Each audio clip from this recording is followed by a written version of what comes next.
This is the creepy moment this little boy was caught drawing a man hanging from his bedroom ceiling. At first, his father thought that this was just an imaginary friend, but then he realized that there was more going on here.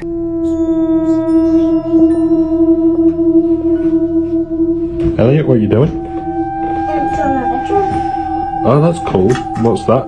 What's that in the corner? The man hanging. Oh, why have you drawn that? Because the man is hanging up there. Oh, really? Yeah. What does he do? And he annoys me at the night. Why? Because he does this. Oh, really? Yeah. But I'm not allowed to tell anybody. Okay. This boy, whose name's Elliot, is seen in another video talking to himself, and when his father walks in, he's pointing towards the corner and saying, "Stop it." Stop it. Elliot, what are you doing? Hanging. Oh, really? Yeah. Right. He's crying. And I keep saying stop it. Is he crying? Now this is when things get creepy. The father decides to put a camera inside Elliot's room, and only 20 minutes after he tries to fall asleep, he catches this.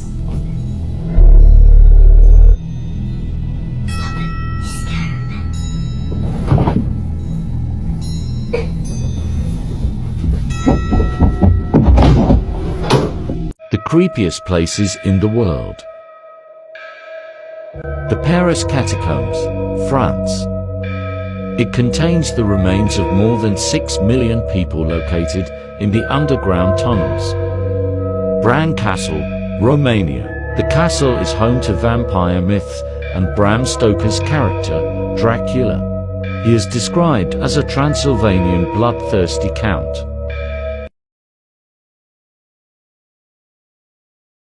Toys that quietly disappeared, part 7. I'm going to unlock a memory in 3, 2, 1. Guitar Hero. Some might not say it's a toy, but it's actually labeled as a toy. It was pretty much just a giant guitar controller for a video game. Also, I can't leave out Dance Dance Revolution. I know you all remember that too. This is when interactive video games were peak. Next, only 1990s and 2000s kids will remember this. It's the Elephant, which was literally an elephant that shot out butterflies and you had to catch them. I know it sounds super bizarre, but it was actually pretty fun. Finally, somebody recently told me that kids today don't use and don't even know how to jump on a pogo stick anymore, which is truly sad because pogo sticks are iconic. And sing this little song. Run, rabbit, run, rabbit, run, run, run. Run, rabbit, run, rabbit, run, run, run. A flag from an anime show is now becoming the real-life symbol of Gen Z protests around the world. Multiple countries have been rocked by major youth-led protests recently, and the Jolly Roger pirate flag from the Japanese manga One Piece has now largely become the symbol and face of these movements in countries like Indonesia, Nepal, the Philippines, and even France. Banners with this symbol in crowds are now becoming common. It's being painted on the streets, raised outside of people's homes, and in Nepal they even hung it on the Golden Gate of the burning parliament buildings. In fact, it's even gotten to the point where some governments like Indonesia have labeled it a treasonous act. One activist from Nepal said, "We wanted the movement to feel like a Gen Z movement." So these slogans and symbols used during the protests were linked with things that Gen Z youths could relate to. And it's not being used just because it's popular. It's also because the plot of the show revolves around a group of young people who, while in the pursuit of lost treasure, aim to challenge oppressive leaders. And it's been so effective because this anime symbol transcends language, culture, and borders, and it's become the reference to unite and galvanize young people from around the world. And when it's seen in this context, it's now becoming a rallying cry for the new generation to hold governments accountable for things like corruption, neglect, and censorship. And with more Gen Z protest plans stretching to other countries as well, the question becomes, will we be seeing more of the One Piece symbol or not?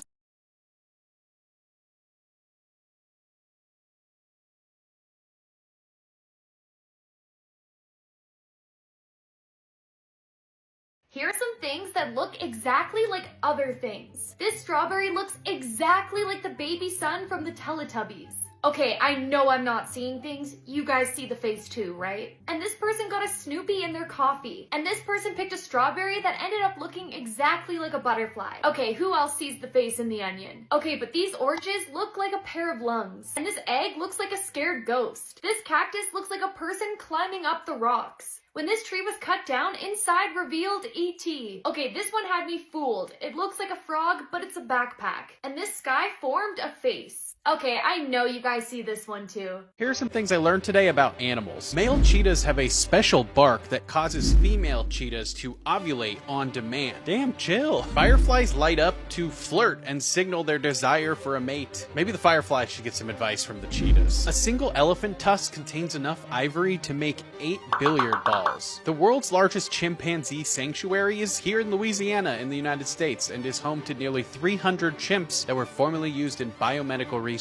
There was an orangutan at the San Diego Zoo named Ken Allen. Ken gained fame for his multiple successful escapes where he would calmly wander the zoo observing other animals, avoiding aggression towards visitors but occasionally throwing rocks at Otis. Otis was another orangutan that he disliked. Scientists have done experiments where they put a hamster wheel out in the forest and different types of animals actually love to run on it. They've seen mice, rats, snails, and even frogs running on the hamster wheel. The Today Show had a chimpanzee mascot named J. Fred Muggs, and he's still alive right now at 73 years old. And sing this little song. Run, rabbit, run, rabbit, run, run, run. Run, rabbit, run, rabbit, run, run, run. Banned medical practices you won't believe existed, Part 2. Between 1850 and 1900, in an attempt to stop the practice of restraining the mentally ill and locking them in dark cells, doctors turned to a method that they genuinely thought would help, strapping patients into a chair and spinning them until they lost consciousness. That'll get the voices to stop. The belief was that this would shuffle the contents of the patient's brain around, knocking out conditions like schizophrenia. Often declared as one of the most barbaric mistakes ever perpetrated by mainstream medicine, lobotomies involve driving a large ice pick into the patient's head. Entering through the eye socket, the spike was then pressed into the prefrontal cortex of the brain and then struck with a hammer. Doctors truly believed that whatever the outcome, the patient would be still better off than they were pre-lobotomy. The yogurt shop murders in Austin have finally been solved. So I'm walking my dogs right now, but let me give you an update. So if you don't know the story, in December of 1991, these 4 young girls were found murdered in a yogurt shop in Austin, Texas. 2 of them were sisters. They were all under the age of 18, and they had been brutally murdered and violated with ice cream scoopers. The killer then set the building on fire. So for years, this has been the most infamous unsolved homicide case in all of Texas, and one of the most infamous series of unsolved murders in all of America. Well, here is the new suspect. His name is Robert Eugene Brashers. He is a serial killer, and unfortunately, he's already dead. So we won't be able to get any answers from him. But according to authorities, the DNA found on scene at the yogurt shop actually matched up to DNA left by this guy at other crime scenes. Now, it's known that Robert had already killed 3 people. He was known to have been a serial killer and a rapist, and he seemed to have a fascination with underage girls. Now, I don't know truly why it took them so long to test this DNA and figure this out. Now, I will keep you guys updated on what happens next, but I have to say, this is one of the biggest pieces of true crime news, I'd say, of the entire year. And my wife and I actually started off our podcast, Murder in America, by covering this story 4 years ago. So it's absolutely amazing to me to see that justice may finally be served here. And sing this little song. Run, rabbit, run, rabbit, run, run, run. Run, rabbit, run, rabbit, run, run, run. The craziest weapons you won't believe exist. The Whirlwind Cannon. Originally designed to take out enemy aircrafts during World War II, the Whirlwind Cannon was designed by Austrian physicist Mario Zippermayer. This weapon actually created pressurized vortexes produced by explosions in a combustion chamber that were directed at targets using a specifically designed nozzle. Developed by the Bulgarian Secret Service and the KGB, the Bulgarian umbrella fired tiny pellets filled with deadly poison called ricin. Such instruments became famous after one was reportedly used by a KGB operative in the assassination of dissident writer Georgy Markov on September 7, 1978. Markov told doctors before his death that he'd been waiting for the bus when he felt a small sting on his leg, like the bite of an insect, and turned to find a man lifting an umbrella and walking quickly away. He died just 4 days later.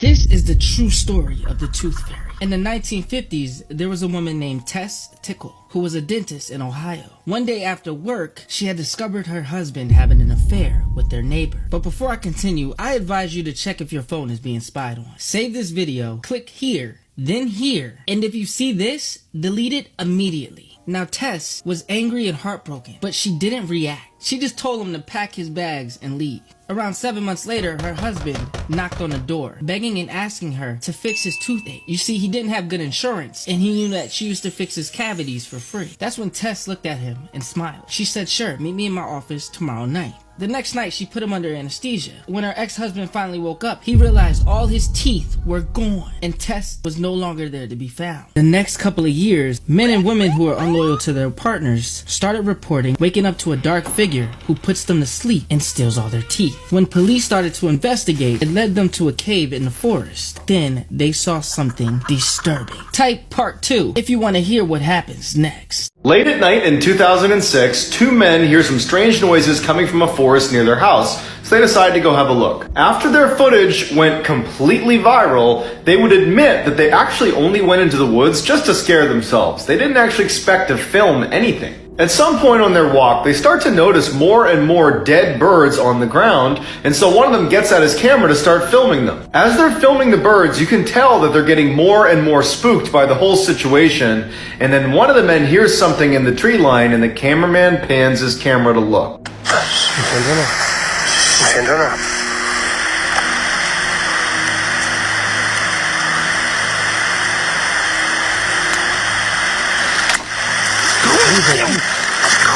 Human eyes don't reflect light. Wake up! Come on, people! Wake up!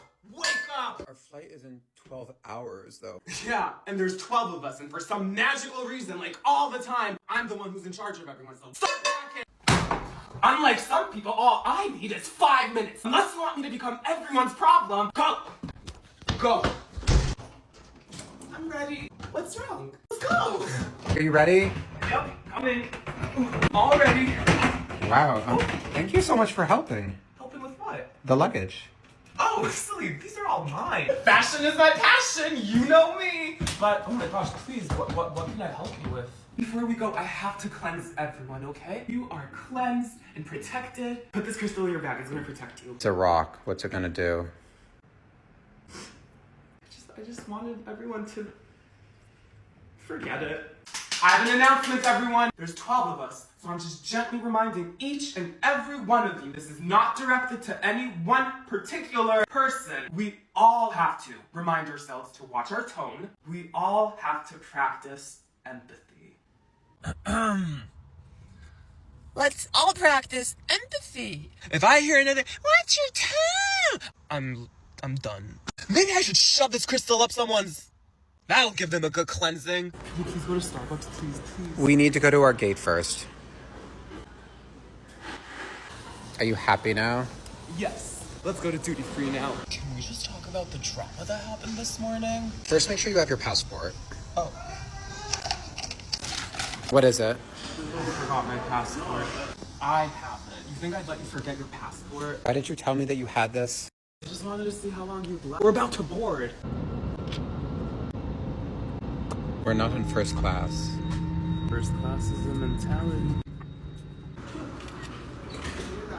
take a picture of me? Yeah, I was gonna post it on our story for our trip. No, delete it. I don't want anyone sending me the evil eye, okay? We can post pictures after the trip. Just delete it. I know we just arrived, but I kind of want to go home. Everyone is stressed out, and there's so much commotion, and everyone is sensitive, and everyone is yelling. Like, I just want to go home. I should have just trusted my intuition. 12 people? That's insane. 2025 just got even crazier, part 49. So, a 52-year-old woman living in the Netherlands has been experiencing a rare condition for around 40 years, where she would look at somebody's face and their face would slowly warp into a dragon-like face. And the scary part is, she said she stayed quiet about this for most of her life. Until everything became exhausting after people's faces were literally changing into dragons all the time, but apparently she did receive treatment and the hallucinations have nearly disappeared. Next, I'm sure we all know that in Nepal, Gen Z came together to protest the government's ban on social media they had in place and caused the Prime Minister to flee and resign. And Gen Z then held a whole election on Discord and elected the first female Prime Minister of Nepal, and she was elected on Discord.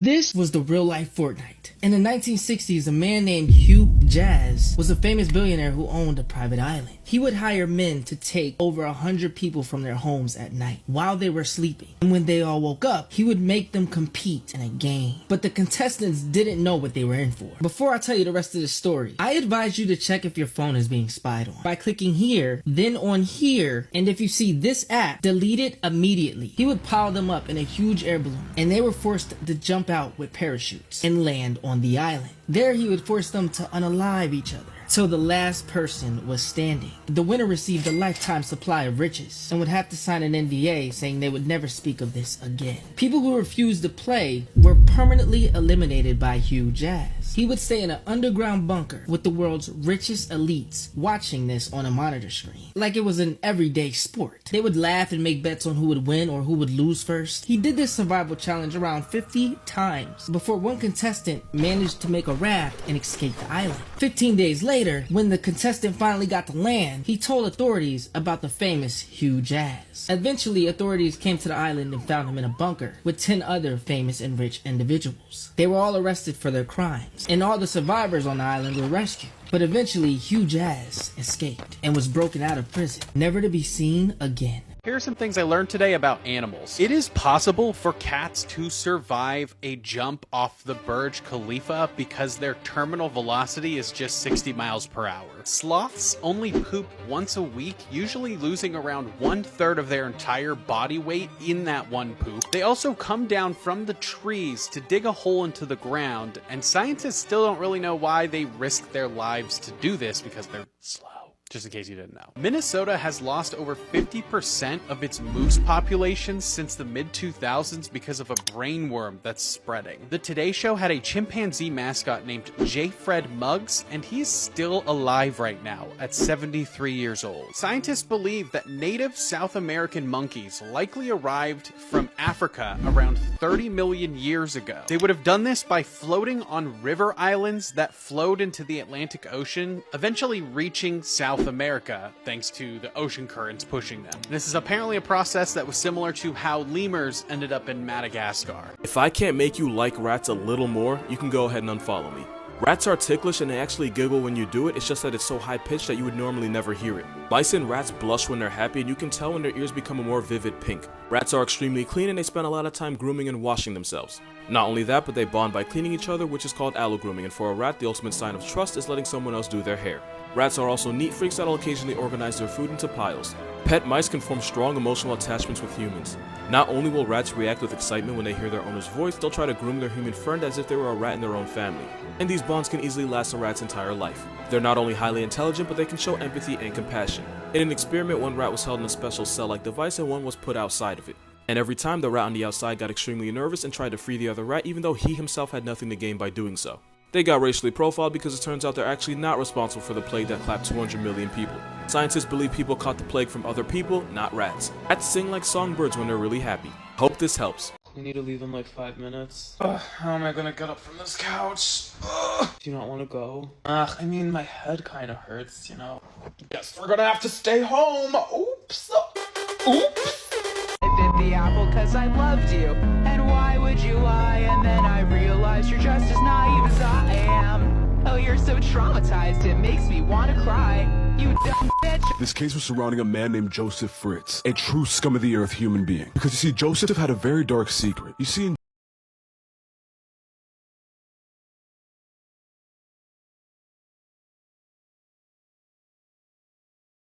This cop arrested his own daughter. Let me explain. So this here is Officer Kovac, and his daughter was dating this guy named Makai, and Officer Kovac really didn't like this guy. So one day, he tracks down her location and finds Makai's car driving. He then pulls him over, opens the door, and tells Makai that he's going to jail. Now, what did Makai do exactly? Well, Officer Kovac would just make up a bunch of stuff. He asks Makai if he has any weapons or substances on him, which he denies, and that's when the passenger door opens, and it turns out to be a friend of his daughter's. And coincidentally, he happened to pull Makai over right in front of her friend's house, which Caitlin, the officer's daughter, was inside of. He then asks to speak to the friend's mom, but she denies that Caitlin is in her house, but the officer then accuses her of lying because he tracked down the laptop's location. But the mom invites him to go look, despite him not having a search warrant. But he decides to go on another power trip and writes this woman's daughter a $200 ticket for not wearing a seatbelt, even though they were parked in front of the house and she was about to exit the car. And then the mom told him that now he couldn't come in because he was making this case weirdly personal. So he takes it back and decides to let the daughter go without a ticket. But then he notices Caitlin, his daughter, hiding in the backseat of Makai's car. He opens the door and forces her to get in his car and says that he's taking her to a hospital for a psych evaluation because he said that she apparently wanted to end her own life a few days ago, which she called out as a lie, but he still arrested her and took his name out of the running for Officer or Father of the Year.